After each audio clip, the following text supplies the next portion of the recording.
Je dis aux chrétiens, écoutez, quand vous voulez vivre une vie de sainteté, méfiez-vous de tout ce qui ressemble à la pornographie, tout ce qui est trop barbare pour vos sens. Et vous pouvez regarder, mais ça va habiter votre esprit. Ça va rester longtemps, les mêmes scènes, vous allez chasser, vous allez vous donner, à moins que tu saches qu'il faut aller au Saint-Sacrement.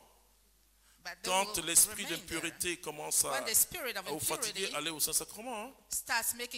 Vous faites l'oraison du cœur, commencez à aimer Jésus. Et c'est pourquoi il vous faut, en tant que chrétien ou chrétien, un accompagnement spirituel. Sinon, vous ne pourrez pas tenir. Ça, je vous le dis. Il faut quelqu'un qui a la sagesse de Dieu pour vous accompagner. Et donc, la sensibilité spirituelle, Dieu va tenir compte de mon histoire personnelle. Et donc, je vais entendre ce qu'on appelle l'entendement spirituel. L'entendement spirituel se trouve au niveau de mon esprit. Et l'entendement humain se trouve au niveau de mon âme. Et mon corps subit. Mon corps exécute. Et Jésus dit, c'est pas ce qui entre dans le corps que le souille, mais c'est ce qui sort du cœur. Donc, vous voyez qu'il y a un centre de décision qui est en moi, qui est mon âme. Donc, et c'est pourquoi chaque personne rendra compte de toute parole vaine qu'il aura prononcée, etc.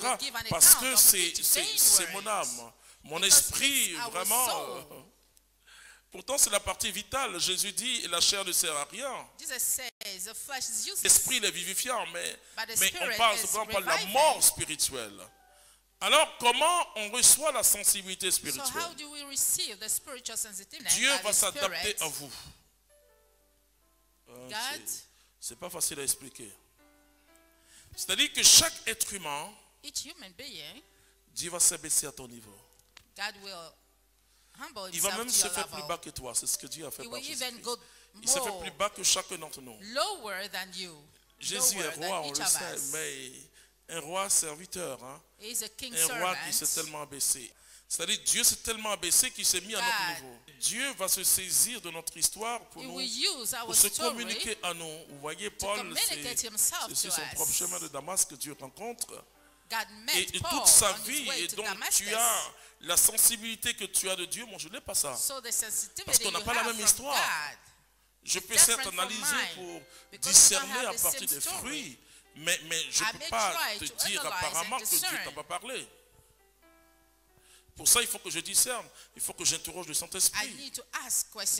Et donc, Dieu emprunte ton histoire. Vous voyez, il emprunte les éléments de ton histoire, de ton système même imaginaire pour te parler de c'est ce que les anthropologues appellent de tes catégories, de tes schémas intérieurs. Il va redresser, il n'y a pas de problème. Mais c'est à partir de ça. Si moi je suis un vieux abbé qui n'a jamais été chrétien et que Dieu se révèle à moi comme roi, il sera comme un roi à Caen.